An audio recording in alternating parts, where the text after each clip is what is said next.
Hello everyone, welcome back to my channel মিষ্টি ব্লগে সবাইকে ওয়েলকাম করছি। তো তোমরা কেমন আছো সবাই? আমি কিন্তু সকাল সকাল আরও একটি নতুন ব্লগ শুরু করে দিয়েছি। আর এই তো বারান্দায় এসে একটু দেখছিলাম বাইরের পরিবেশটা। খাঁচার ভিতরে বন্দি থাকি, আসলে বাইরেটা ওইভাবে যাওয়া হয় না। আর এই যে একটু ভয়েস ওভার করছি, কিন্তু এই যে এই পাশের বিল্ডিংয়ে কাজ চলছে রাত দিন, ঠক ঠক ঠক ঠক আওয়াজ, আমি কথাও বলতে পারি না ঠিক মতো। তো আগে তো একদিন পর পর ভিডিও দিতাম, এখন ভয়েস ওভার করতে পারছি না, সারা দিন সাউন্ড হচ্ছে, যার কারণে আর কি ভিডিও একটু দেরি করেই দিচ্ছি। আর এদিকে হচ্ছে আমি 5 কেজি গম এনেছি, এটা আস্ত গম। তো এটাকে আমরা রোদ দিয়ে তারপরে ঝেড়ে ভাঙায় নিয়ে আসি। আমরা এই গমটায় মানে এই গমের আটারই রুটিটা খাই। তো আস্তে আস্তে সব কিছুই শেয়ার করব। আর আমার হাজব্যান্ড হচ্ছে একটু বাজারে গিয়েছিল, তো মাছ এনেছে কিছু, এগুলো আমি ধুয়ে নিয়েছি আর ডিটেলসে শেয়ার করি নাই, কারণ বড় ভিডিও দেখতে মানুষের আসলে খুবই বিরক্ত লাগে। তো আমি এগুলোকে পোটলা করে তারপরে আর কি ফ্রিজে রেখে দিয়েছি আমার প্রয়োজন অনুযায়ী। প্রতিদিন আর কি যে পরিমাণে আমার খাবার লাগবে, তো সেইটা আর কি সেই অনুপাতে রেখে দিয়েছি। আর এছাড়া ফ্রিজের ভিতরে আরও অনেক ধরনের মাছ ছিল। তো এখন হচ্ছে দুপুরবেলা রান্না বান্না করতে হবে।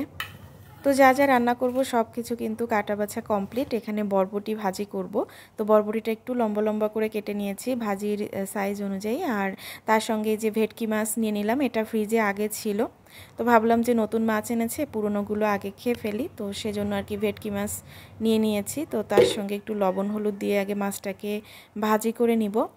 আর মাছটা হচ্ছে কলা আর আলু দিয়ে ঝোল করব। তো তোমরা হয়তো অনেকেই বলতে পারো তোমাকে রোজ দেখি কলা রান্না করতে। তো হ্যাঁ, আমাদের কাঁচা কলার তরকারি হচ্ছে অনেক পছন্দের।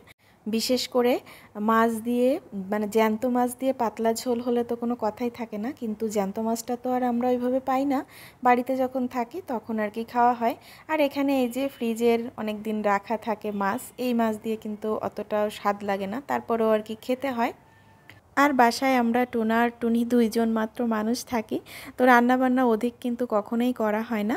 একটা ভাজি, একটা তরকারি বা একটা ডাল বা একটু টক এরকম আর কি রান্না করা হয়। একটা মাছের তরকারি থাকে আর তার সঙ্গে কিছু ভাজি না হলে টক, এরকমটা আর কি খাওয়া হয়।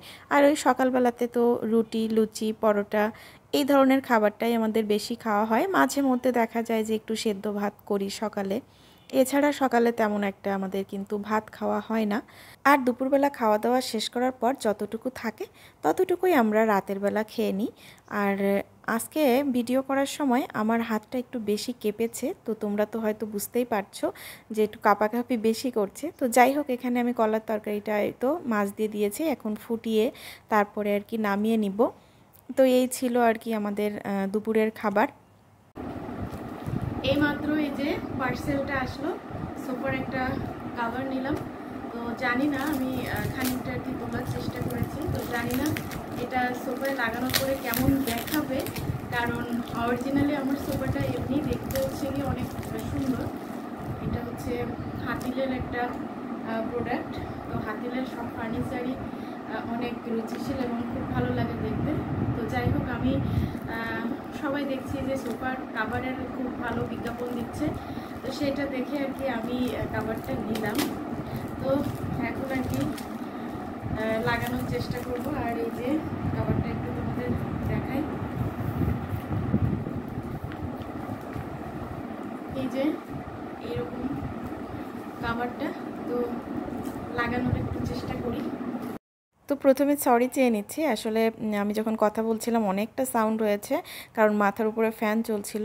আর এখন এত গরম পড়েছে না, যে ফ্যান ছাড়া কিন্তু একটা মিনিটও থাকা যাচ্ছে না, তো আর কি ফ্যানের সাউন্ডটা রয়ে গেছে। আমি যখন ভয়েস ওভার করি তখন কিন্তু আমি ফ্যানটা অফ করে আর কি ভয়েস ওভার করি। তো যাই হোক, আমি এখানে সোফার কভারটা লাগিয়ে নিচ্ছি। আর তোমরা কিন্তু অবশ্যই আমাকে জানাবে যে আমার সোফাটাকে এমনি দেখতে ভালো লাগছিল নাকি সোফার কভার পরানোর পর বেশি ভালো লাগছে।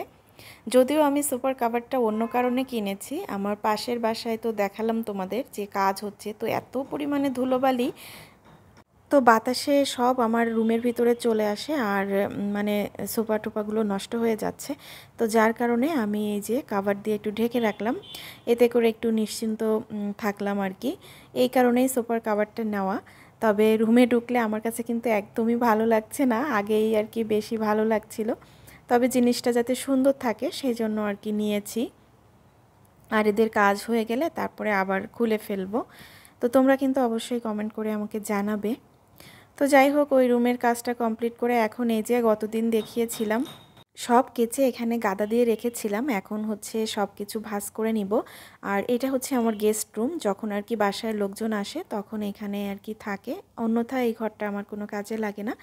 আর এখানে হচ্ছে জামা কাপড় যখন কাচাকুচো হয় তখন এভাবে রেখে দিতে পারি, সঙ্গে সঙ্গে কিন্তু আমার আর গুছানো লাগে না। তো তারপরেও রুমগুলো ক্লিন না থাকলে দেখতে ভালো লাগে না, তো সেই জন্য ওই যে আমি এখন সময় পেয়েছি আর এখন হচ্ছে আমি সব কিছু গুছিয়ে নিব। এর ভিতরে কিছু আছে একটু আয়রন করতে হবে, তো সেগুলো আর কি করে নিব। তো কাজ করতে করতে তোমাদের কাছে অনুরোধ করে যাচ্ছি, যাদের আমার ভিডিওটি ভালো লাগবে প্লিজ একটা লাইক আর একটা সাবস্ক্রাইব করে দিও, যারা ইউটিউব থেকে দেখছো। আর যারা ফেসবুক থেকে ভিডিওটি দেখছো তারা অবশ্যই আমার পেজটিকে লাইক আর ফলো করে দিও। এত শব্দ চারিপাশে যে একটু কথা বলা যায় না। তো যাই হোক, আমার এখানে খাটটা এই তো সমস্ত কিছু গুছিয়ে নিয়েছি, আর যেটা যেখানে রাখবার ছিল সেখানে আর কি রেখে দিয়েছি। তো তারপর স্নান করে এই যে এখন হচ্ছে পুজো দিয়ে নিব। আর আজকে আর ঘরের অন্য কোনো কাজ শেয়ার করলাম না। তো এই তো ঠাকুরকে হচ্ছে প্রসাদে আজকে আতা ফল ছিল বাসায়, তো সেটা দিয়ে আর কি এই পুজোটা দিলাম। আর আজকে না গাছে বেশি একটা ফুল ধরেনি, তো যা ছিল তাই দিয়ে আর কি ঠাকুরকে পুজো দিলাম। তো আজকের ভিডিওটা এখানে শেষ করছি, সবাই ভালো থেকো, টাটা।